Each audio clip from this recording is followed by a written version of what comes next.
حج ایک ایسا افضل عمل ہے کہ جس کو حضور نے ایمان، حج، جہاد کے ساتھ ذکر فرمایا اور ہمیں یہ بتا دیا کہ افضل ترین عمل ہے، لہٰذا استطاعت ہوتے ہوئے انسان کو کبھی بھی پیچھے نہیں ہٹنا چاہیے اور اس فرض کو جتنا جلدی ہو سکے ادا کرنے کی کوشش کرنی چاہیے۔ بخاری و مسلم و ترمذی اور نسائی اور ابن ماجہ اتنی کتابوں میں یہ روایت موجود ہے، اور اس کے راوی حضرت ابو ہریرہ رضی اللہ تعالیٰ عنہ رسول اللہ صلی اللہ علیہ وسلم فرماتے ہیں کہ جس نے حج کیا اور رفث یعنی فحش کلام سے بچ گیا، فحش کلام نہ کیا، وہاں پر ظاہر ہے کہ تکلیف ہوتی ہے تو انسان غصے میں آتا ہے، گالیاں بھی بک دیتا ہے بہت کچھ، تو منع کیا گیا ہے کہ اس سے روکنا ہے خود کو، اور فسق نہ کیا تو گناہوں سے پاک ہو کر ایسا لوٹا جیسے اس دن ماں کے پیٹ سے پیدا ہوا، یعنی ہر طرح کے گناہوں کا وبال انسان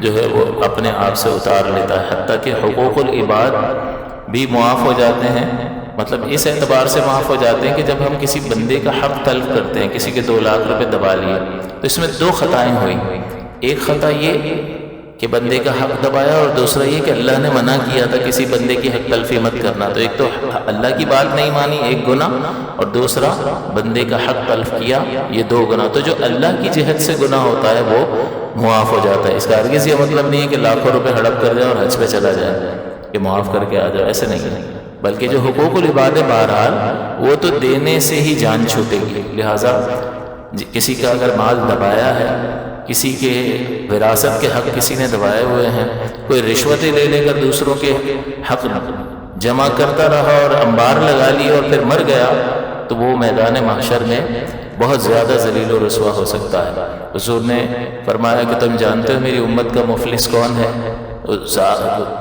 مفلس کون ہے؟ تو صحابہ نے اس کے مفلس وہ ہے کہ جس کے پاس درہم و دینار نہ ہو۔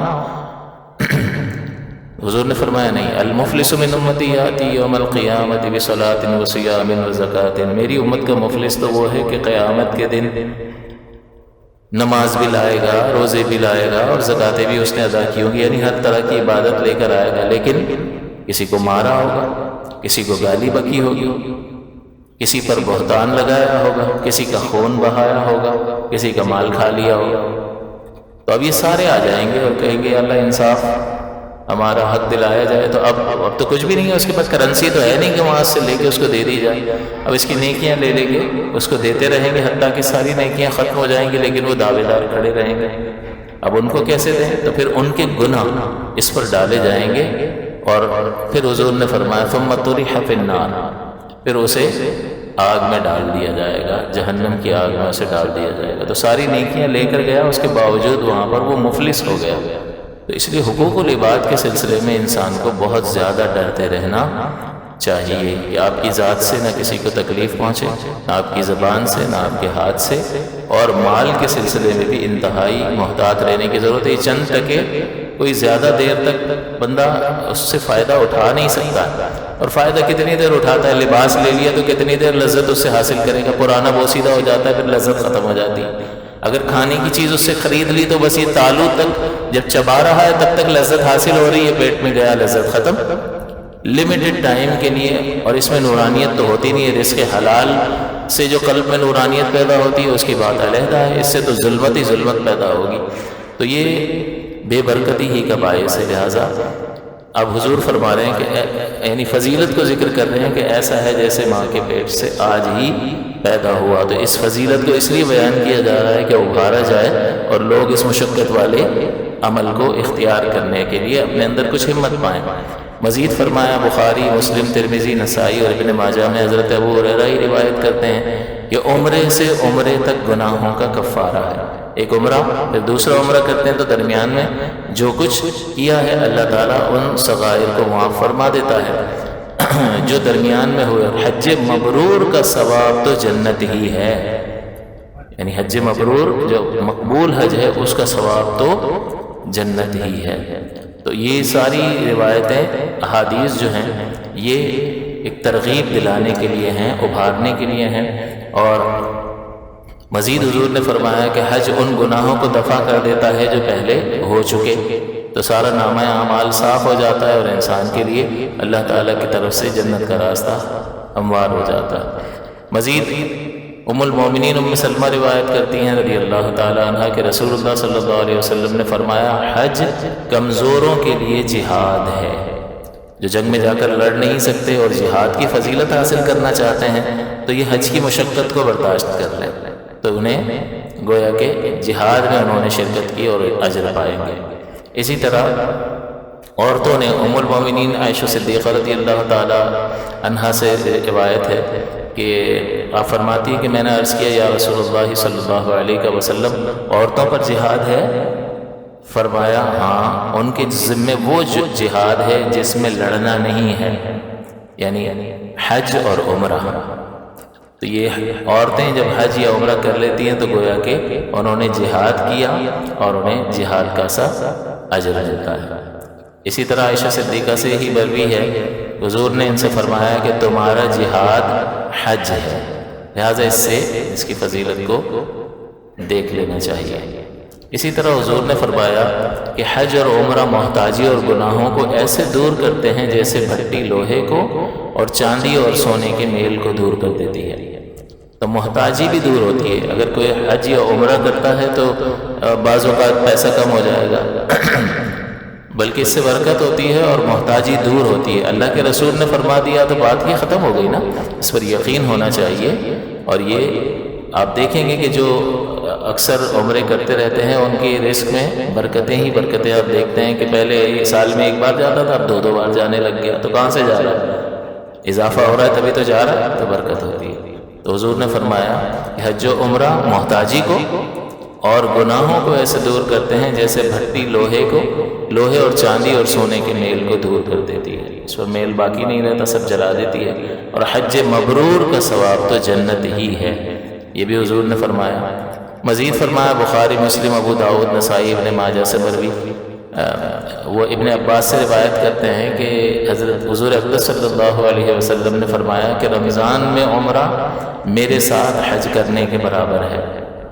تو اللہ جس کو توفیق دے وہ رمضان میں عمرے کی سعادت حاصل کرے۔ حضور نے فرمایا رمضان میں عمرہ میرے ساتھ حج کرنے کے برابر ہے، کیونکہ جو رش ہوتا ہے پھر روزے کی حالت، اس میں ضبط کے ساتھ بندہ وہاں پر یہ دن گزارے تو بہت اچھا ہے۔ اگر اللہ نے توفیق دی ہو اور اللہ نے مال دیا ہو تو یہ جھمیلے جو ہیں یہاں کے چھوڑ کر ایک مہینے کے لیے بھاگ جائے، کیونکہ یہاں الجھا رہے گا تو یہ مبارک مہینہ، اس کی مقدس گھڑیاں تو یہاں ہو ہی نہ، تو ایسے مقام پر چلا جائے۔ اللہ صحت اور عافیت کے ساتھ ہم سب کو رمضان کا مہینہ عطا فرمائے۔ وَلَقَدْ يَسَّرْنَا الْقُرْآنَ لِلذِّكْرِ فَهَلْ مِن مُدَّكِرٍ۔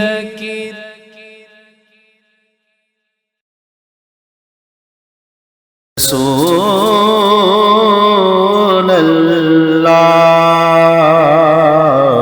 وسلم علیک یا حبیب اللہ۔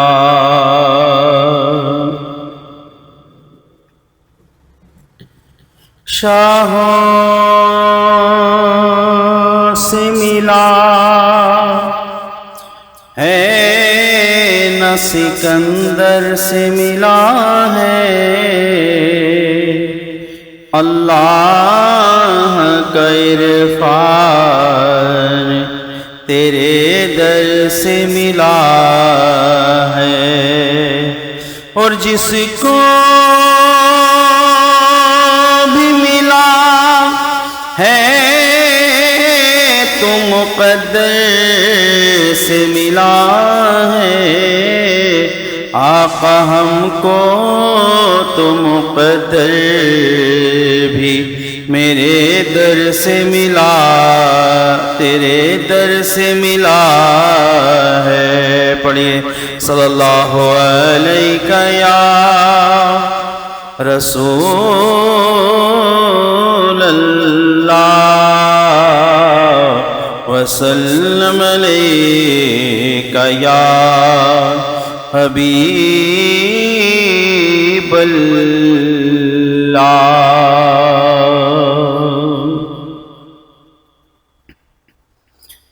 صلی اللہ علیہ یا رسول اللہ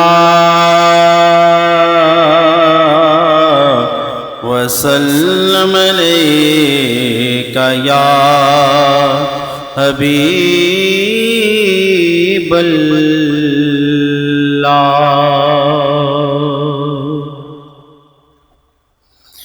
جدھر دیکھو جدھر دیکھو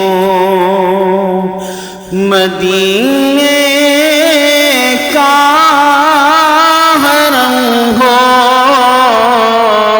جدھر دیکھو جدھر دیکھو مدینے کا حرم ہو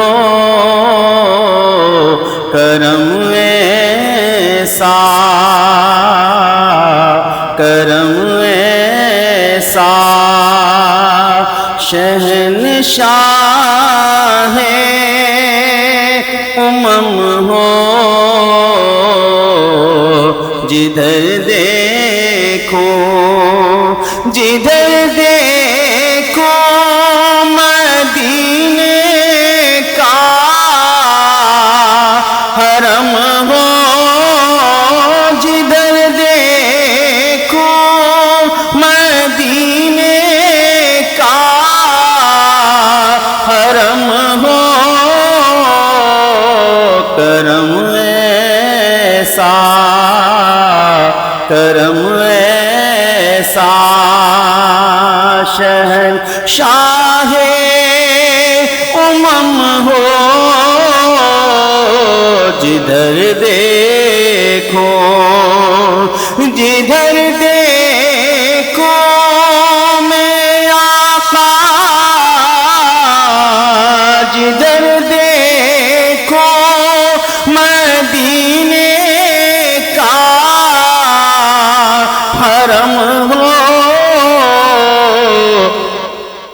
کرم ایسا کرم ایسا شہنشاہ امم ہو کرم ایسا کرم ایسا شہنشاہ امم ہو جدھر دیکھو جدھر دیکھو کہاں سرکار دولت مانگتا ہوں کہاں سرکار دولت مانگتا ہوں مدینے کا عطا مدینے کا عطا مجھ کو تو غم ہو مدینے کا عطا مدینے کا عطا مجھ کو تو غم ہو کرم ایسا جب آقا آخری وقت آئے میرا جب آقا آخری وقت آئے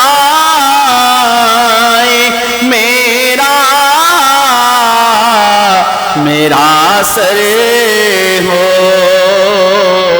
میرا سر ہو تیرا باب کرم ہو کرم ایسا شہنشاہ امم ہو کرم ایسا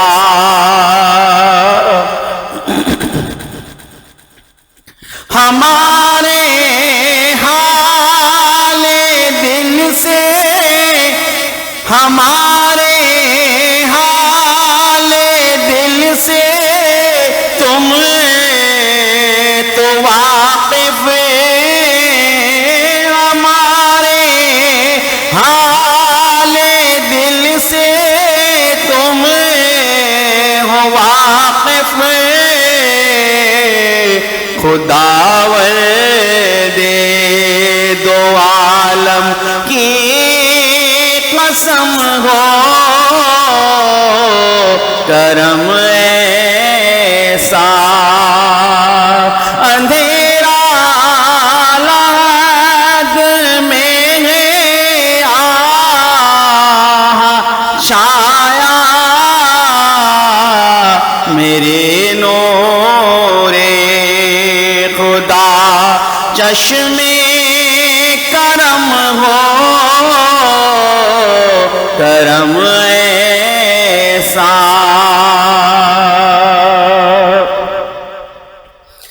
کرم ایسا شہنشاہ امم ہو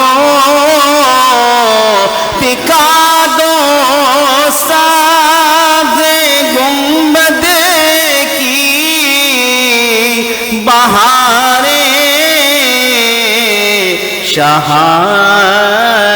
شہتار پر اب تو کرم ہو کرم ایسا شہنشاہ امم ہو جدھر دیکھو مدینے کا حرم ہو کرم ایسا آئیے اپنے مشوق و مہربان استاد محترم کا نعروں سے استقبال کرتے ہیں. نعرہ تکبیر، نعرہ تکبیر، نعرہ رسالت، نعرہ رسالت، نعرہ تحقیق، نعرہ غوثیہ، علماء اہل سنت. الحمدللہ رب العالمین والصلاة والسلام على سید الانبیاء والمرسلین وعلى آلہ وصحابہ اجمعین. اما بعد فاعوذ باللہ من الشیطان الرجیم. بسم اللہ الرحمن الرحیم. قال اللہ تعالی في القرآن المجید وَلِلَّهِ عَلَى النَّاسِ حِجُّ الْبَيْتِ مَنِ اسْتَطَاعَ إِلَيْهِ سَبِيلًا وَمَنْ كَفَرَ فَإِنَّ اللَّهَ غَنِيٌّ عَنِ الْعَالَمِينَ. صدق اللہ العلی العظیم وصدق رسولہ النبی الامین. قرآن عظیم کی ایک آیت کا مختصر حصہ تلاوت کیا جس میں اللہ تعالیٰ نے حج کی فرضیت کو بیان فرمایا ہے، اور آج اس آیت کی تلاوت کرنے کا مقصد حج کی لزوم کو بیان کرنا ہے. اور اس کا یہ موقع کیا موقع کی مناسبت ہے، اس کا سبب یہ ہے کہ چونکہ ابھی حج کی درخواستیں جمع ہونا شروع ہو گئی ہیں، تو جو صاحب استطاعت ہوتا ہے اس پر حج شرائط کے پائے جانے کی بنا پر ان دنوں میں لازم ہوتا ہے جب حج کے قافلوں کی تیاری ہو رہی ہو. ویسے تو حج کے مہینے ابھی شروع نہیں ہوئے ہیں، لیکن چونکہ قافلوں کی تیاری یعنی جو ایک نظام ہے درخواست دینے کا، پھر اس درخواست کے قرآن اندازی میں نکل آنے وغیرہ کا، تو پہلے سے اہتمام کریں گے تو کہیں جا کر حج پہ جا سکیں گے. تو اس لیے اس مناسبت سے یہ ارادہ کیا کہ حج کے لزوم کو، اس کی فرضیت کو اور اس سے کوتاہی کرنے کے سلسلے میں وعیدوں کو ذکر کیا جائے، تاکہ ہم جو سویا ہوا ہے وہ اس کو جگا سکیں کہ یہ اللہ کی طرف سے ایک لازم ہے، ایک فرض ہے جس کو ادا کرنا ضروری ہے۔ اور سابقہ زندگی میں اگر حج لازم ہو گیا تھا شرائط کے پائے جانے کی وجہ سے اور سستیوں کی وجہ سے نہیں کر سکا اور اب مال نہیں ہے، پھر بھی حج اس پر لازم ہی رہے گا، اس پر لازم ہے کہ وہ قرض لے کر حج کرے۔ تو آپ غور کیجئے کہ اور پھر دوسرا یہ کہ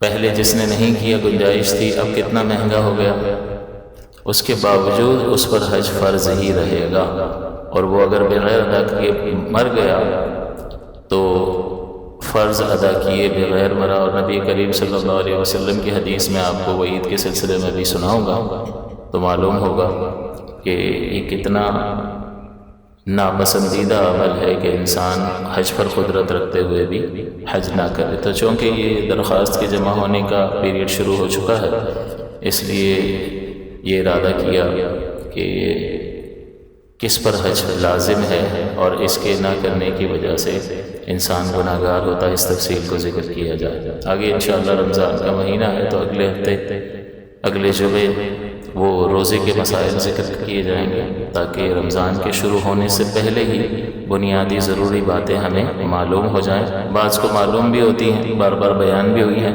لیکن ہم بھول جاتے ہیں، اس لیے یاد دہانی ضروری ہے، اور جو نئے ہوں گے ان کے لیے سیکھنے کا ایک موقع ہوگا۔ تو انشاءاللہ اگلے ہفتے روزے کے احکام بیان کیے جائیں گے۔ تو یہاں اللہ تعالیٰ نے فرمایا وَلِلَّهِ عَلَى النَّاسِ، اللہ کے لیے لوگوں پر لازم ہے حج البیت، بیت اللہ کا حج کرنا، من استطاع الیہ سبیلا، جو راستے کی استطاعت رکھتا ہو۔ یہ استطاعت دو طرح کی ہے، ایک تو بدن اس کا سلامت ہو تو یہ بدنی استطاعت ہوگی، اور دوسرا اگر دور رہتا ہے اور وہاں تک پہنچنے کے لیے مال کی ضرورت پڑتی ہے تو پھر مالی استطاعت بھی ضروری ہے۔ لیکن جو مکے میں رہتا ہے اس کے لیے مال کی تو اتنی حاجت نہیں ہے، بس تھوڑے بہت پیسے گھر والوں کا اگر نگہبان ہے وہ، اور اس پر گھر والوں کا نان نفقہ لازم ہے تو اتنے پیسے ہونے چاہیے اور تھوڑا سا خرچ کا، لیکن وہ جو لاکھوں روپے ہمیں چاہیے ہوتے ہیں وہاں پہنچنے کے لیے، اس کے لیے یہ شرط نہیں ہے، اس کا جسم سلامت وہ حج کر سکے تو اس پر حج لازم ہو جائے گا۔ تو یہاں اللہ تعالیٰ نے اس آیت مقدسہ میں حج کے لزوم کو، اس کی فرضیت کو ذکر فرما، اللہ کے لیے لوگوں پر لازم ہے بیت اللہ کا حج جو راستے کی استطاعت رکھتا ہو، اور مزید فرما دیا وَمَنْ كَفَرَ فَإِنَّ اللَّهَ غَنِيٌّ عَنِ الْعَالَمِينَ، کہ جو کفر کرے تو اللہ تعالیٰ سارے جہان سے بے نیاز ہے، یعنی انکار کرے۔ اور ویسے کفر کا معنی آپ جانتے ہیں، لیکن بعض اوقات کفر کا معنی کسی حکم کی نافرمانی کے اعتبار سے دیکھا جائے تو اگر انکار کرتا ہے حج کی فرضیت کا تو دائرہ اسلام سے خارج ہو جائے گا، اور اگر ویسے نہیں کرتا ہے لازم ہونے کے باوجود اپنی سستی کاہلی اور کوتاہی کے سبب تو شدید گناہ گار ہوگا، اور اللہ تعالیٰ بے پرواہ ہے۔ تم حج کر لو گے تو اس کو کوئی فائدہ پہنچنے والا نہیں ہے، نہیں کرو گے تو اس کو کچھ نقصان نہیں ہوگا، تو اس کی عظمت میں کوئی معاذ اللہ کمی واقع نہیں ہو سکتی، کیونکہ یہ آپ کو میں نے بارہا سکھا دیا کہ اللہ تعالیٰ تغیر کو قبول نہیں کرتا، وہ عظمت والا تھا ہے اور رہے گا۔ اور مزید فرمایا وَأَتِمُّ الْحَجَّ وَالْعُمْرَةَ لِلَّهِ، کہ حج اور عمرہ اللہ کے لیے پورا کرو۔ نبی اکرم صلی اللہ علیہ وسلم سے مروی ہے، حضرت ابو ہریرہ رضی اللہ تعالیٰ عنہ بیان کرتے ہیں، مسلم کی روایت ہے کہ رسول اللہ صلی اللہ علیہ وسلم نے خطبہ پڑھا اور فرمایا اے لوگو تم پر حج فرض کیا گیا لہٰذا حج کرو۔ ایک شخص نے عرض کی یا رسول اللہ ہر سال حج؟ کیا ہر سال یا رسول اللہ؟ حضور نے خاموشی اختیار فرمائی، جواب نہیں دیا اس کو۔ انہوں نے 3 بار یہ کلمہ کہا، کیا ہر سال یا رسول اللہ؟ اب ہر سال حج فرض ہو تو کتنا مشکل ہو جائے گا، تو حضور نے کوئی جواب نہیں دیا۔ پھر حضور نے 3 بار پوچھنے پر ارشاد فرمایا کہ اگر میں ہاں کہہ دیتا تو تم پر واجب ہو جاتا، یعنی حضور کی اتھارٹی اور حضور کی جو مقام و مرتبہ ہے کہ اگر میں ہاں کہہ دیتا تو تم پر واجب ہو جاتا اور تم سے نہ ہو سکتا، ہر سال حج کیسے کر سکتے ہیں؟ پھر فرمایا کہ جب تک میں کسی بات کو بیان نہ کروں تو مجھ سے سوال نہ کرو۔ اگلے لوگ کثرت سوال اور پھر انبیاء کی مخالفت کی وجہ سے ہلاک ہوئے۔ جیسے ابراہیم حضرت موسیٰ علیہ السلام کے دور میں ایک قتل ہو گیا تو انہوں نے قاتل کو پکڑنا چاہا تو موسیٰ علیہ السلام کے پاس آئے تو اللہ تعالیٰ نے فرمایا ایک گائے ذبح کرو، تو وہ مزید سوالات آپ سے مذاق کر رہے ہیں ہم سے، میں جاہلوں والے کام کرو، اس سے اللہ کی پناہ طلب کرتا ہوں۔ اچھا وہ گائے کیسی ہو، رنگ کیسا ہو، کیا ہو، وہ ساری تفصیلات جب پوچھنے لگے تو تفصیلات جب آئیں تو وہ دشواری ہو گئی۔ پہلے ہی عمل کر لیتے، گائے ذبح کرو تو کوئی بھی گائے خرید کے ذبح کر لیتے، حکم پر عمل ہو جاتا، لیکن سوالات کرتے رہے تو اپنے لیے مشکلیں کھڑی کر لیں۔ اسی طرح مرید بھی پیر صاحب سے بعض اوقات پیر صاحب بتاتے ہیں میں فلاں وظیفہ کر لینا، اب وہ حضرت وضو کر کے کروں، اب وہ حضرت نے وضو ایک اچھی چیز ہے، منع تو کرنا نہیں ہے، تو آپ نے خود ہی اپنے اوپر ایک قید لگوا لی، ہاں بھائی اچھا وضو کر کے کرو۔ حضرت کیا قبلہ رخ بیٹھ کے کرنا ہوگا؟ اب وہ اچھی بات ہے بھائی، وہ منع کہاں کریں گے؟ تو انہوں نے ہاں کہہ دیا، تو ایک اور چیز آپ نے اپنے اوپر، تو بھائی جتنا بتائیں اتنا لے لو اور نکل لو، جتنے سوالات کرو گے اتنے جواب کی صورت میں اپنے لیے مشقتیں بڑھاتے رہو گے۔ تو حضور خاص یہ انبیاء کے بارے میں ہے کہ حضور نے فرمایا کہ جب کوئی بات کروں تو بس سن لیا کرو، مزید سوال نہ کیا کرو۔ اگلے لوگ کثرت سوال، بہت زیادہ سوال کرنے کی وجہ سے اور پھر انبیاء کی مخالفت میں ہلاک ہوئے۔ لہٰذا جب میں کسی بات کا حکم دوں تو جہاں تک ہو سکے اس کو کرو، اور جب میں کسی بات سے منع کروں تو اسے چھوڑ دو۔ منع کرنے والی چیز میں کہا نہیں، جہاں تک ہو سکے چھوڑ دو، جہاں تک ہو سکے چھوڑ دو، کیونکہ منع کرنے والی چیز کو تو آپ کر ہی نہیں رہے نا، آپ کی زندگی میں داخل ہی نہیں ہونی چاہیے وہ، اور جس بات کا حکم دوں اس کو آپ نے کرنا ہے۔ تو انیشیٹ کرنا ہے، ایک چیز کی ابتدا کرنی ہے، اس کے لیے ایفرٹ چاہیے، اور جس سے روک دو تو بس رک جاؤ۔ تو استطاعت کا ذکر حضور نے کرنے والی چیزوں میں فرمایا۔ مزید حضور اقدس صلی اللہ علیہ وسلم سے عرض کی کہ کون سا عمل افضل ہے؟ اب یہ اللہ کے رسول ہی بتا سکتے ہیں نا، میں اور آپ اپنے دماغ سے اگر طے کر لیں تو ضروری تو نہیں ہے کہ ہم اس ہدایت تک پہنچ جائیں۔ تو پوچھا گیا حضور کون سا عمل افضل ہے؟ فرمایا اللہ عز و جل اور رسول اللہ صلی اللہ علیہ وسلم پر ایمان لانا۔ ایمان ہی کی بنیاد پر سب کچھ ہے، ایمان نہیں ہے تو چاہے دنیا بھر کی خیراتیں کرتا پھرے کچھ بھی حاصل نہیں ہے، آخرت میں اسے اس کے اس اعمال کا کوئی بدلہ نہیں ملے گا۔ پھر عرض کیا گیا پھر اس کے بعد کیا ہے افضل عمل؟ فرمایا اللہ عز و جل کی راہ میں جہاد کرنا، ایمان کے بعد جہاد۔ پھر عرض کیا گیا اس کے بعد حضور فرمایا حج مبرور۔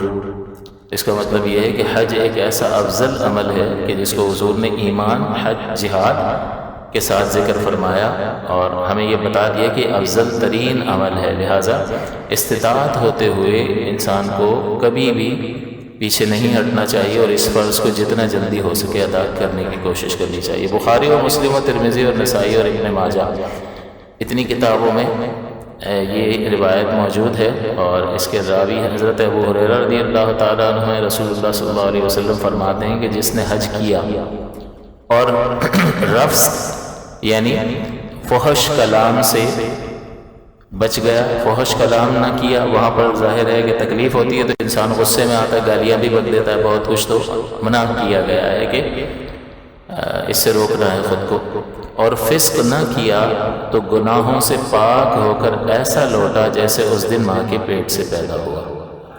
یعنی ہر طرح کے گناہوں کا وبال انسان جو ہے وہ اپنے آپ سے اتار لیتا ہے، حتیٰ کہ حقوق العباد بھی معاف ہو جاتے ہیں۔ مطلب اس اعتبار سے معاف ہو جاتے ہیں کہ جب ہم کسی بندے کا حق تلف کرتے ہیں، کسی کے 2 لاکھ روپے دبا لیے، تو اس میں 2 خطائیں ہوئیں۔ ایک خطا یہ کہ بندے کا حق دبایا، اور دوسرا یہ کہ اللہ نے منع کیا تھا کسی بندے کی حق تلفی مت کرنا، تو ایک تو اللہ کی بات نہیں مانی، ایک گناہ، اور دوسرا بندے کا حق تلف کیا، یہ 2 گناہ۔ تو جو اللہ کی جہت سے گناہ ہوتا ہے وہ معاف ہو جاتا ہے۔ اس کا ہرگز یہ مطلب نہیں ہے کہ لاکھوں روپے ہڑپ کر جائے اور حج پہ چلا جائے کہ معاف کر کے آ جائے، ایسے نہیں ہے، بلکہ جو حقوق العباد ہے بہرحال وہ تو دینے سے ہی جان چھوٹے گی۔ لہٰذا کسی کا اگر مال دبایا ہے، کسی کے وراثت کے حق کسی نے دبائے ہوئے ہیں، کوئی رشوتیں لے کر دوسروں کے حق جمع کرتا رہا اور انبار لگا لی اور پھر مر گیا، تو وہ میدان محشر میں بہت زیادہ ذلیل و رسوا ہو سکتا ہے۔ حضور نے فرمایا کہ تم جانتے ہو میری امت کا مفلس کون ہے؟ مفلس کون ہے؟ تو صحابہ نے عرض کیا مفلس وہ ہے کہ جس کے پاس درہم و دینار نہ ہو۔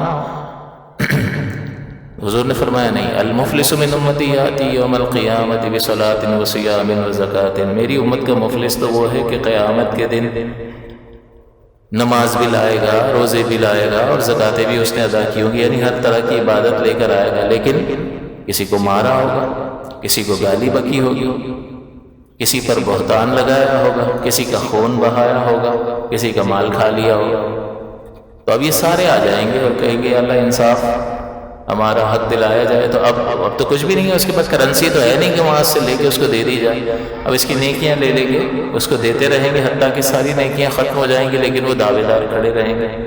اب ان کو کیسے دیں؟ تو پھر ان کے گناہ اس پر ڈالے جائیں گے، اور پھر حضور نے فرمایا ثم طرح فی النار، پھر اسے آگ میں ڈال دیا جائے گا، جہنم کی آگ میں اسے ڈال دیا جائے گا۔ تو ساری نیکیاں لے کر گیا، اس کے باوجود وہاں پر وہ مفلس ہو گیا۔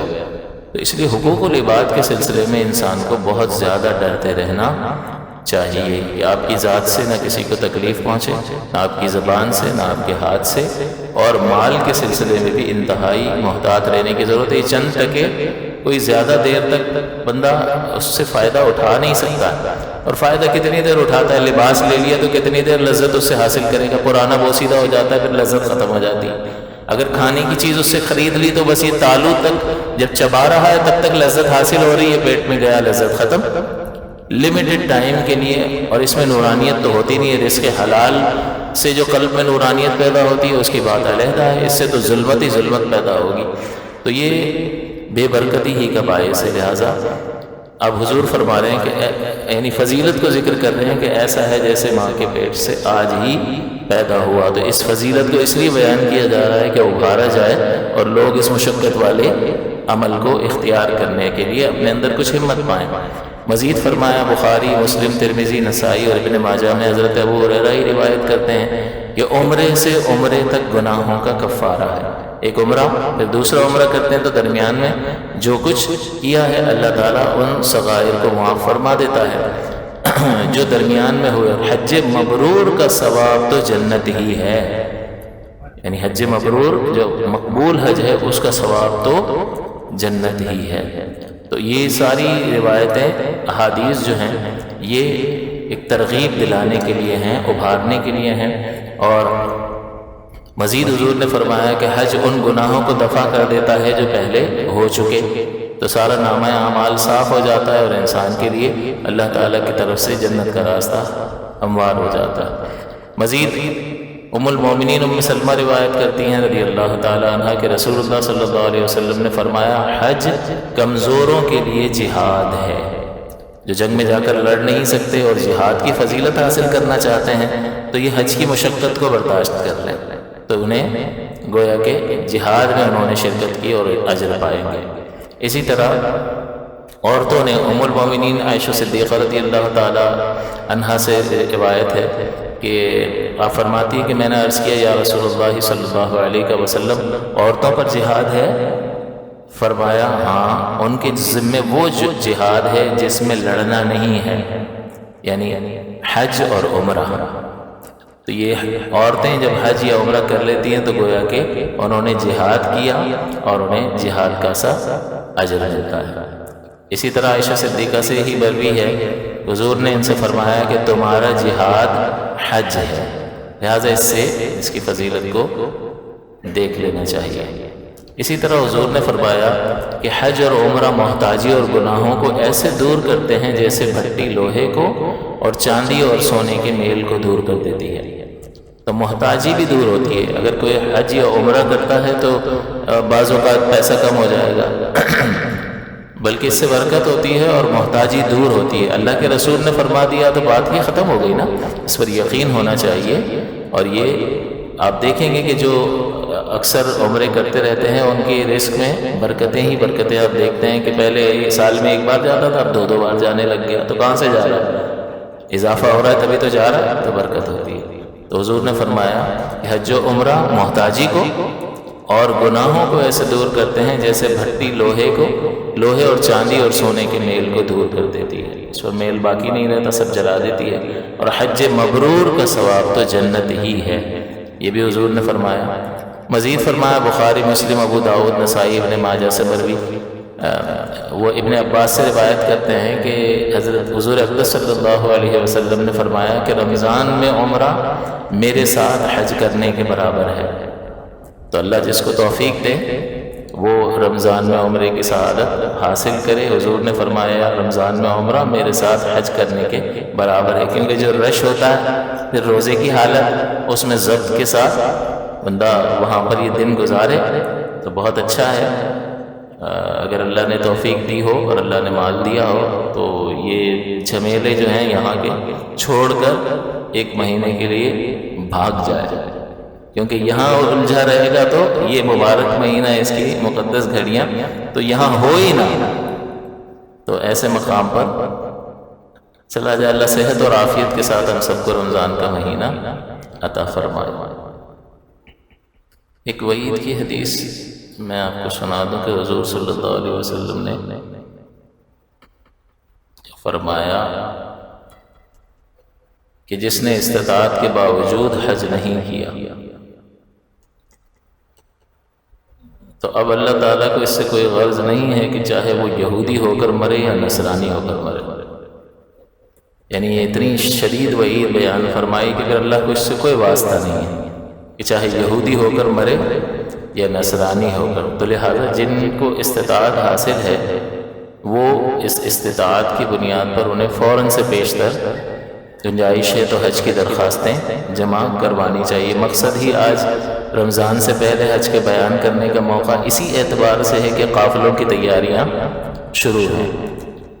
اب چند مسائل ذکر کر دیتا ہوں تاکہ ہمیں معلوم ہو اس کی تفصیل۔ چنانچہ حج کی تعریف یہ ہے کہ حج احرام باندھ کر ذی الحجہ میں عرفات میں ٹھہرنے اور کعبہ معظمہ کے طواف کرنے کا نام ہے۔ ایک وقت مخصوص میں ان کاموں کو کرنا احرام کے ساتھ یہ حج ہے۔ اس کا مطلب احرام کے لیے، حج کے لیے احرام تو شرط ہو گیا، لازم ہے، بغیر اس کے ہوگا نہیں۔ اور حج کے فرائض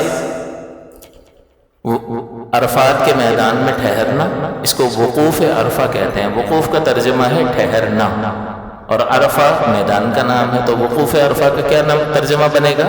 عرفات کے میدان میں ٹھہرنا۔ تو وقوف عرفات ایک فرض ہے اور دوسرا فرض بیت اللہ کا طواف کرنا، یہ دو فرض ہیں، اور باقی بہت ساری چیزیں اس میں واجب ہیں اور بہت ساری چیزیں سنت ہیں۔ اگر فرض ہی ترک ہو جائے گا تو حج ہوگا ہی نہیں، اور اگر کوئی مفسد آ گیا جو حج کو فاسد کر دے تو بھی حج فاسد ہو جائے گا، اور اسی طرح کوئی واجب چھوٹ گیا تو پھر واجب کے تدارک کے لیے دم دینا لازم ہوتا ہے۔ اور سنت وغیرہ کا آپ کو بارہا میں نے ذکر کیا کہ اگر کسی عمل میں سنت ترک ہو جائے تو اس سنت کے ترک کی وجہ سے ثواب میں کمی واقع ہو جاتی ہے، دم وغیرہ لازم نہیں ہوتا۔ اس میں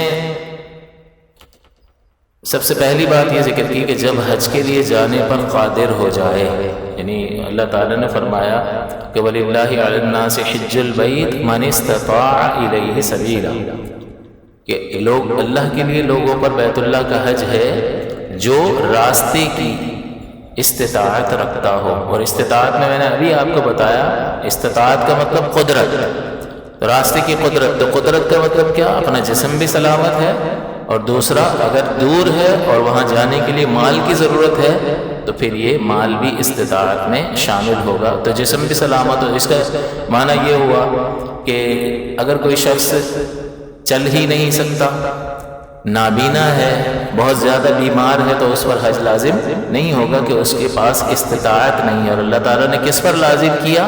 من استطاع، کہ جو استطاعت رکھتا ہو راستے کی۔ تو اس سے سب سے پہلے تو بدن ٹھیک ہونا ضروری ہے، اور پھر اس کے بعد وہاں پہنچنے کے لیے مال ضروری ہے، تو مال درکار ہوگا، اور اس کا ظاہر نصاب الگ ہوگا۔ زکوٰۃ کے لیے تو آپ کے پاس 52.5 تولہ چاندی کے برابر رقم یا مال تجارت ہو، یا 52.5 تولہ چاندی ہو، یا صرف اگر سونا ہے، چاندی، روپیہ پیسہ اور مال تجارت نہیں ہے، صرف سونا ہی سونا ہے، تو پھر 7.5 تولہ ہوگا تو زکوٰۃ لازم ہوگی۔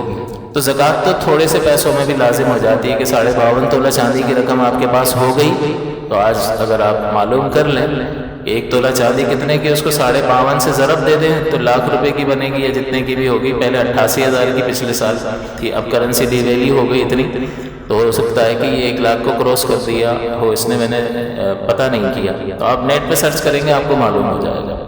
تو زکوٰۃ کا نصاب اور ہے، لیکن حج کے لیے تو اتنا پیسہ چاہیے کہ یہ وہاں پہنچ جائے اور وہاں معاملات ادا کر کے یہاں آ جائے. اور اگر یہ اس کے ذمے کسی کا نفقہ ہے تو گھر والوں کی اس کی غیر موجودگی میں گھر والوں کی کفالت کے لیے اتنے پیسے ان کو دے کر جائے کہ ان کے لیے کوئی پریشانی نہ ہو، تو پھر ایسے شخص پر حج لازم ہوگا. یہ حج پر قادر کہلائے گا.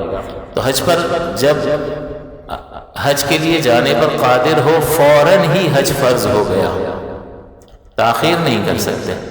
ہم کہتے ہیں نا کہ وہ کر لیں گے یار اگلے سال کر لیں گے، بعد میں کر لیں گے، تو ایک تو یہ کوتاہی کی وجہ سے ہوتا ہے کہ یار کر لیں گے. ایک ہے کہ کوئی دلچسپی ہی نہیں ہے، کوئی لسٹ میں ہی نہیں ہے. ایک یہ کہ مصروف اتنے ہیں کہ یعنی مال کمانے میں اتنی مصروفیت ہے کہ وقت ہی نہیں ملتا. ایسے 1-2 سائروں نے سوال پوچھا کہ ہمارے پاس بالکل ٹائم نہیں ہے، تو اپنی جگہ کسی اور کو بھیج کے حج کروا سکتے ہیں. تو جب تک آپ کا بدن سلامت ہے تو حج بدل نہیں ہو سکتا. ہاں بدن سلامت نہ ہو تو پھر اب پیسہ لگا کے کسی اور کو بھیج کے حج بدل کروایا جا سکتا ہے. تو بدن سلامت ہے، اپنی مصروفیات چھوڑیں اور جائیں. اور کون سا آپ کو یہ 40 دن کا تو ایک پیکیج ہوتا ہے نا، ایک سسٹم ہے کہ اتنے ساروں کو لے جانا اور پھر ترتیب وار لے کر آنا، تو اس لیے 35-40 دن کا یہ پیکیج ہوتا ہے. تو حج تو صرف 5 دن کا ہے. 5 دن حج کے ہیں اور 1 دن مدینہ منورہ کی حاضری. آپ 6 دن میں آپ حج کر کے واپس آ سکتے ہیں. تو اگر اللہ نے مال دیا ہے تو ایسا مہنگا پیکیج لے کے چلے جاؤ. تو پیسہ بہت ہوتا ہے لوگوں کے پاس، لیکن کہتے ہیں ٹائم نہیں ہے. ٹائم نہیں ہے، قبر میں پہنچ جاؤ گے کل تو فرشتے کو کہو گے ٹائم نہیں ہے ابھی، مجھے اتنے سارے کام میری لسٹ میں ہیں وہ کر لوں گا پھر بعد میں آنا. تو مرنے کا کس کو دل چاہتا ہے؟ تو اس وقت تو کچھ بھی نہیں کر سکے گا. لہٰذا ہوش کے ناخن لینے چاہیے. تو قادر ہو گیا تو فوراً فرض ہو گیا، یعنی اسی سال. اب تاخیر کرے گا تو یہ گناہ ہے، اور چند سال تک نہیں کیا تو فاسق کہلائے گا. مال موجود تھا اور حج نہ کیا، پھر مال ختم ہو گیا، نقصان ہو گیا، کچھ ہو گیا، مال تلف ہو گیا. یا پہلے حج 1-1.5 لاکھ میں ہوتا تھا، اس کے بعد 2.5-3 لاکھ روپے سے کر سکتا تھا، اب ہو گیا 12 لاکھ روپے کا. اب نہیں ہے، 5 لاکھ ہیں لیکن نہیں ہو سکتا. تو گویا کہ وہ مال اب کافی نہیں ہے. لیکن ایک بار جب حج فرض ہو گیا تو اس کی فرضیت ختم نہیں ہوگی. جان بوجھ کے اگر نہیں کیا ہے تو اب فرضیت ختم نہیں ہوگی. تو یہ مسئلہ ذہن میں رہے کہ مال موجود تھا اور حج نہیں کیا اور پھر مال ختم ہو گیا، تلف ہو گیا، تو قرض لے کر جائے. حج کی فرضیت نہیں اترے گی. اور اب اگر مر گیا تو اللہ کی بارگاہ میں یہ فرض نہ ادا کرنے والوں میں اس کا شمار کیا جائے گا. حج کا وقت شوال سے 10ویں ذی الحجہ تک ہے، یعنی شوال سے احرام وغیرہ باندھا جا سکتا ہے. اور باقی حج کے مخصوص اعمال تو جیسے عرفہ میں ٹھہرنا، عرفہ کے میدان میں، وہ تو 9 تاریخ کو ہی ہو سکتا ہے. اور پھر طواف اور دیگر چیزیں ہیں وہ ترتیب وار کی جاتی ہیں. لیکن یہ احرام وغیرہ جو ہے وہ شوال سے باندھا جا سکتا ہے. تو ہم شوال سے پہلے بلکہ رمضان سے بھی پہلے حج کا اسی لیے ذکر کر رہے ہیں کہ حج کی فرضیت کو بیان کرنا مقصود ہے کہ جب قافلے جا رہے ہوں یا قافلوں کی تیاری ہو رہی ہو تو اس وقت آپ کو یہ مسائل معلوم ہوں. تو اگر کوئی غفلت میں بیٹھا ہوا کہ کر لیں گے تو وہ جاگ جائے ان چیزوں کو سن کر، اور فوراً سے بیشتر کہ ایک تو زندگی کا بھروسہ نہیں ہے، دوسرا آپ کی کرنسی کا بھی بھروسہ نہیں ہے. روزانہ ڈی ویلیویشن، کبھی ڈالر 260 پہ ہے، کبھی 280 پہ چلا جاتا ہے. یہ جھولے کھا رہا ہے. یعنی آپ کی کرنسی تو بالکل کاغذ کی طرح ہو گئی، اس کی کوئی اتنی حیثیت اور ویلیو ہے ہی نہیں. تو اس اعتبار سے بھی چیزیں آپ دیکھ لیں کتنی مہنگی ہو رہی ہیں. تو آپ کی کرنسی بالکل کاغذ کی طرح ہو چکی ہے. تو اس سے بھی بہت بڑا فرق پڑ سکتا ہے. لہٰذا فوراً ادا کرنے کی ضرورت ہے. حج کے واجب ہونے کے لیے 8 شرائط ہیں. اب ہر آدمی وہ شرطیں اپنے اندر دیکھے اور خود ہی غور کرے. عاقل، بالغ، آزاد، تندرست مسلمان جو سفر خرچ کا مالک ہو اور وہ یہ وقت پالے.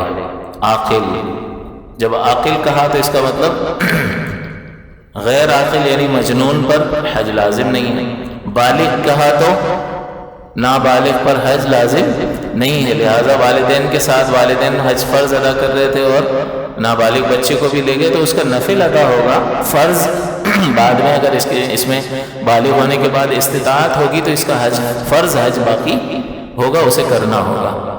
تیسرا آزاد ہے تو غلام پر حج فرض نہیں ہے، غلام کا حج زمانہ نہیں ہے، اس کو چھوڑ دیتے ہیں۔ تندرست تو بیمار اگر بہت زیادہ ہوگا کہ سفر کی استطاعت ہی نہیں رکھتا ہے تو پھر اس پر حج، اور نابینا بھی اسی میں شامل ہے۔ چوتھی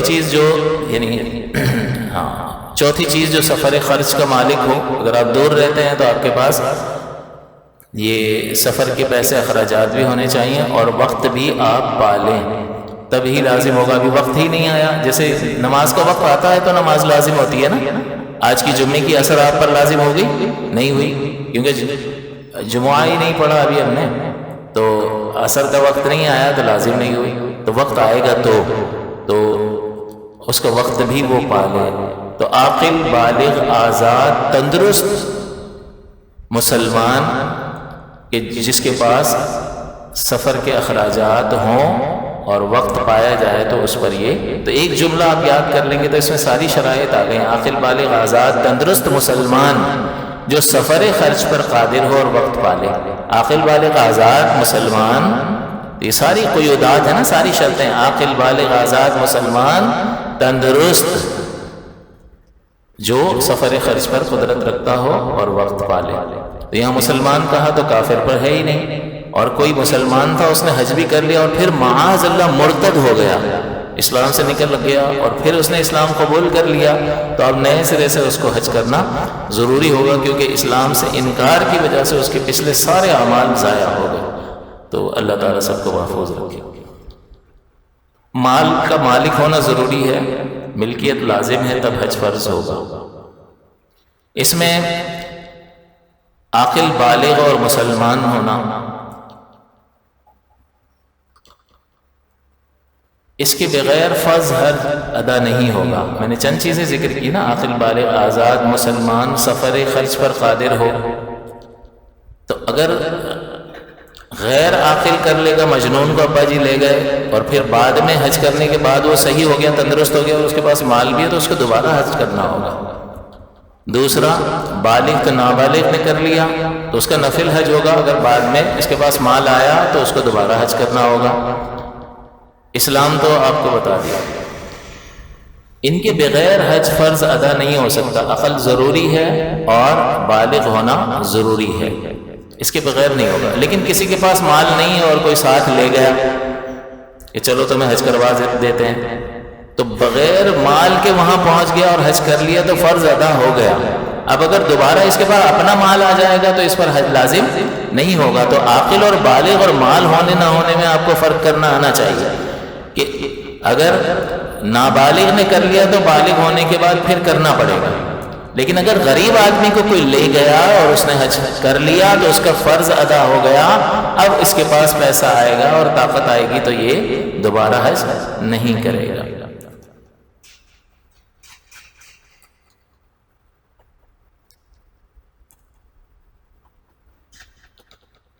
لہذا کسی نابالغ نے اگر احرام باندھا تھا اور احرام کی حالت میں وقوف عرفہ سے پہلے بالغ ہو گیا، تو اگر وہ دوبارہ سے نئے سرے سے احرام کی نیت کر لے تو پھر اس کا یعنی فرض حج کی نیت سے احرام دوبارہ اس کی نیت کر لے احرام کی تو اس کا فرض حج ادا ہو جائے گا۔ تندرست ہونا، اس کا مطلب یہ ہے کہ وہ حج کو جا سکتا ہو، اس کے اعضاء سلامت ہوں اور اندھا نہ ہو، اپاہج اور فالج والے اور جس کے پاؤں کٹے ہوئے ہوں اور بوڑھے پر کے سواری پر خود نہ بیٹھ سکتا ہو، حج فرض نہیں ہے۔ تو یہ تندرست کا بتایا نا، اس میں یہ سارے لوگ آ جاتے ہیں کہ یہ ان کے پاس اگرچہ مال بھی ہوگا تب بھی ان پر حج فرض نہیں ہے۔ تو جب خود پر حج فرض نہیں ہے تو کسی کو بھیج کر حج بدل کرانا بھی لازم نہیں ہے۔ حج بدل آپ کب کروائیں گے؟ کہ جب آپ پر حج لازم ہو گیا تھا، آپ تندرست بھی تھے، آپ کے پاس مال بھی تھا، لیکن اس کے باوجود حج نہیں کیا اور اب اتنی طاقت نہیں ہے، بیماریاں لگ گئیں، جسم کمزور ہو گیا اور اب نہیں جا سکتے ہیں، تو اب پیسہ اپنا خرچ کریں گے اور کسی کو بھیجیں گے۔ تو پہلے حج فرض ہونا ضروری ہے، تو چونکہ پہلے سے ہی جو تندرست نہ ہو اس پر تو حج لازم ہی نہیں ہوا، تو جب لازم ہی نہیں ہوا تو کسی اور کو بھیجنے کی ضرورت بھی نہیں ہے، تو وہ شخص حج بدل نہیں کروائے گا، لیکن دوسرے کو کرانا چاہیے۔ اس میں آپ کو یہ تفصیل ذکر کر دوں کہ عبادات جو ہیں وہ 3 طرح کی ہیں۔ ایک خالصتاً بدنی عبادت کہ بدن سے ہی ہوتی ہے، جیسے نماز اور روزہ، تو یہ بدنی عبادت جو ہے وہ کوئی کسی کی طرف سے نہیں کر سکتا۔ آپ میری طرف سے روزہ نہیں رکھ سکتے، میں آپ کی طرف سے نہیں رکھ سکتا، آپ میری نماز نہیں پڑھ سکتے، میں آپ کی طرف سے نماز نہیں پڑھ سکتا۔ یہ خالص اس میں بدن کی انوالومنٹ ہے، اس کو خالص بدنی عبادت کہتے ہیں۔ اس میں کوئی دوسرا کسی کا نائب نہیں بن سکتا، اس میں نیابت جاری نہیں ہوتی ہے، تو یہ بدنی عبادت کا حکم۔ دوسرا خالصتاً مالی عبادت کہ جس میں بدن کا کوئی کردار نہیں ہوتا، مال کا ہی کردار ہوتا ہے، جیسے زکوٰۃ ہے، صدقہ فطر ہے، قربانی ہے، دیگر کفارے ہیں، تو اس میں صرف مال لگتا ہے، بدن کا کوئی کردار نہیں ہے۔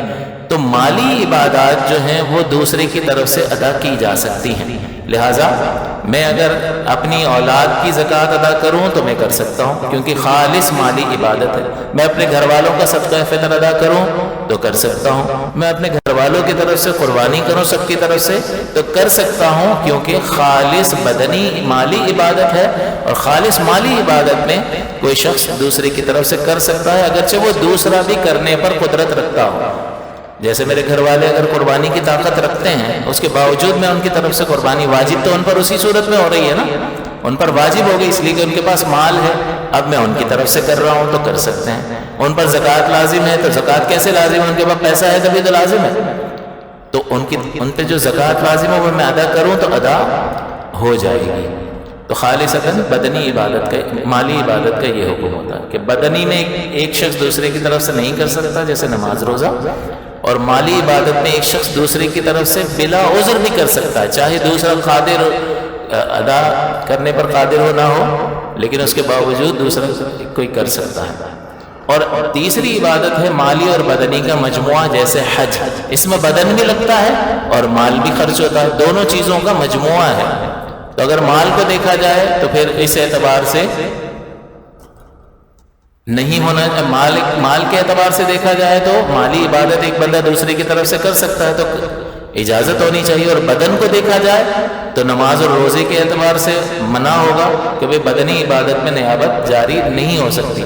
تو اس میں حکم یہ ہوتا ہے کہ جب تک کسی شخص کا بدن سلامت ہے اس وقت تک کوئی اس کی طرف سے حج نہیں کر سکتا، لیکن بدن سلامت نہیں ہے، بدنی استطاعت ختم ہو گئی، صرف مال رہ گیا ہے، تو پھر بدن دوسرے کا استعمال کرے گا اور مال اپنا استعمال کرے گا، یعنی کسی شخص کو اپنی جگہ پر حج کے لیے بھیج سکتا ہے۔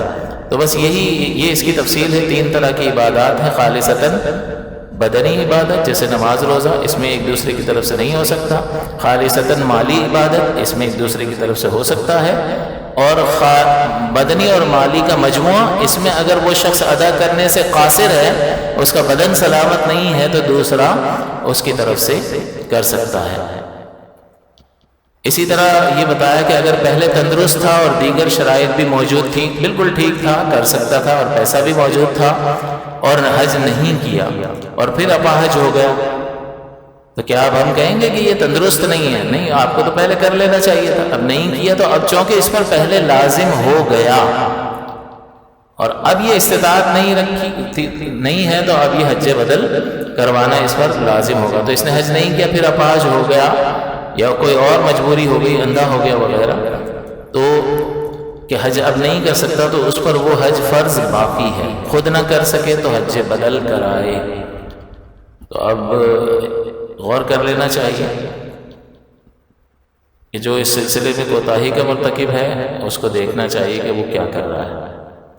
تو ابھی درخواستیں جمع ہو رہی ہیں، جس کے پاس مال ہے وہ یہ نہ دیکھے کہ اتنے 12-13 لاکھ روپے نکل جائیں گے، کیونکہ یہ مال اللہ ہی نے دیا ہے اور اس نے لازم کیا ہے، اور یہ فرض پورا کرنا ضروری ہے، ورنہ حضور فرماتے ہیں کہ جو استطاعت کے باوجود حج نہ کرے وہ چاہے یہودی ہو کر مرے یا نصرانی ہو کر مرے، یعنی ہمیں اس سے کوئی تعلق نہیں، کوئی واسطہ نہیں ہے۔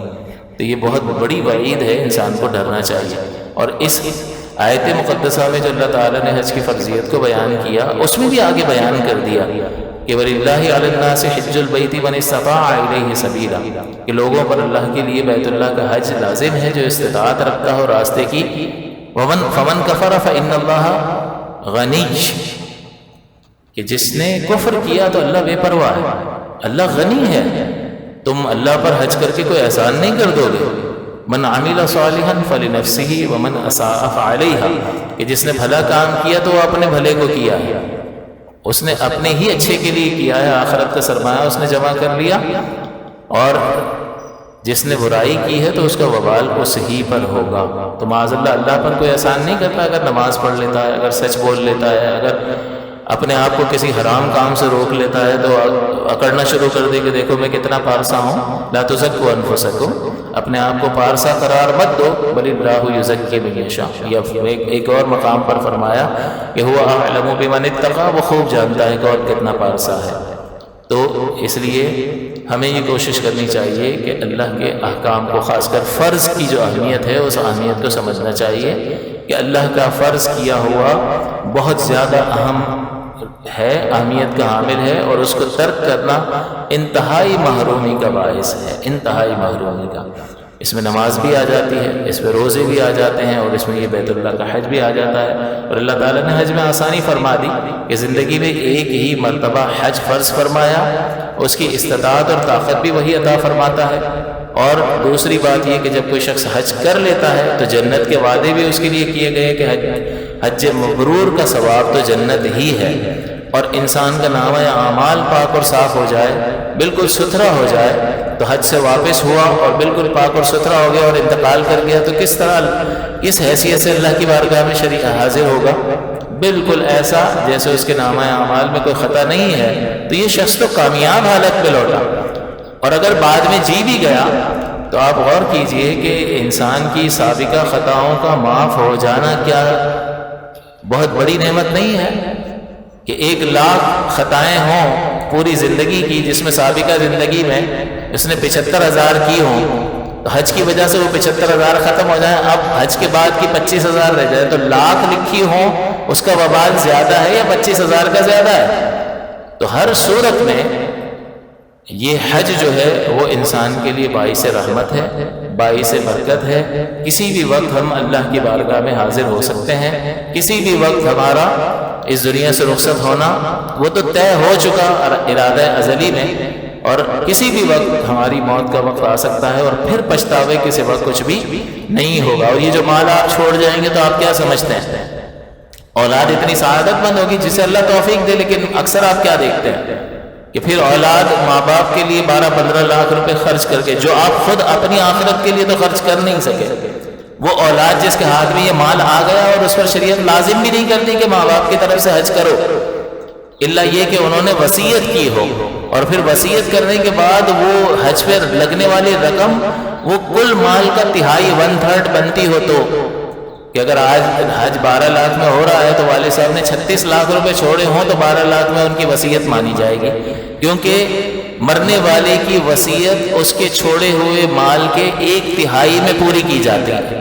اگر 3 لاکھ چھوڑے ہیں اور کہا ہے 1 لاکھ فلاں کو دے دینا، غیر وارث کو، فلاں نے میرا بڑا خیال رکھا ہے، وہ رشتہ دار نہ ہو یا وہ وارث نہ بن رہا ہو، بیٹے کی موجودگی میں پوتا وارث نہیں بنتا، پوتے نے بڑی خدمت کی تھی، دادا نے کہا کہ 1 لاکھ روپے اس کو دینا، باقی تم بانٹ لینا، تو وہ دیکھا جائے گا کہ دادا جان جو 1 لاکھ روپے کی وصیت کر رہے ہیں وہ کل مال کا 1/3 سے زیادہ نہیں ہونا چاہیے۔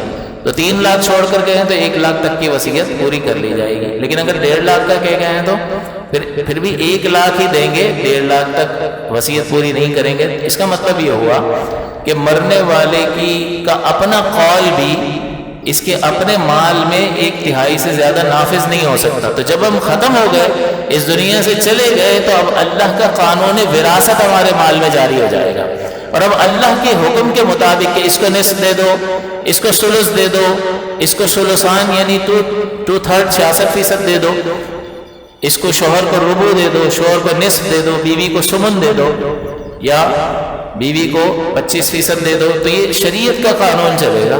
پھر اس کے بعد مرنے والے کی بات نہیں مانی جائے گی، تو مرنے کے بعد تو پھر گیا مال دوسرے کے ہاتھ میں، تو پھر جب دوسرے کے ہاتھ میں چلا گیا تو پھر یہ کیسے ہوگا کہ وہ بچے جو ہے وہ سعادت مند ہوں، نیک صحبتیں انہیں حاصل ہوں، تو کبھی دل میں آئے تو وہ یہاں تو حال یہ ہے نا کہ حج تو بار جتنے کا ہے اتنے میں ہی کرنا پڑے گا، یہاں تو حال یہ ہے کہ ماں باپ پر پچھلے روزے ہوتے ہیں، ماں باپ پر پچھلی نمازیں ہوتی ہیں، تو کسی کو یہ توفیق ہوتی ہے کہ ماں باپ نے تو پال پوس کے بڑا کر دیا، آج اتنی طاقت جو جسم میں ہے اس میں ان کا کوئی کردار ہے کہ نہیں، یہ دھیان رکھا تھا تبھی آپ اتنے بڑے ہو گئے، اتنے طاقتور ہو گئے، ان کا کردار ہے یا نہیں، یہ بڑا حق رکھا ہے اللہ تعالیٰ نے ماں باپ کا۔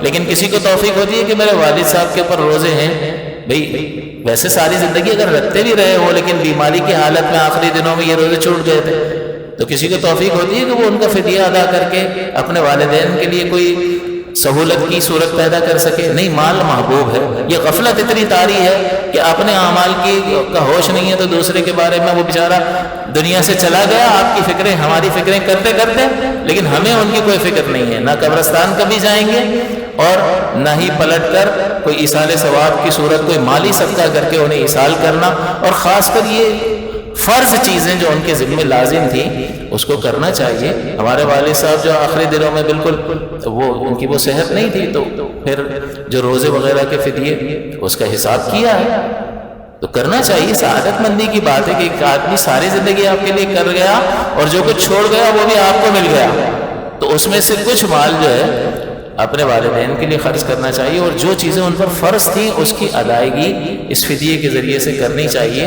تاکہ ہم سے کوئی کوتاہی کمی رہ گئی ہو تو اس تبرع اور احسان کی وجہ سے اللہ تعالیٰ قیامت کے دن انہیں ہم سے راضی کر دے۔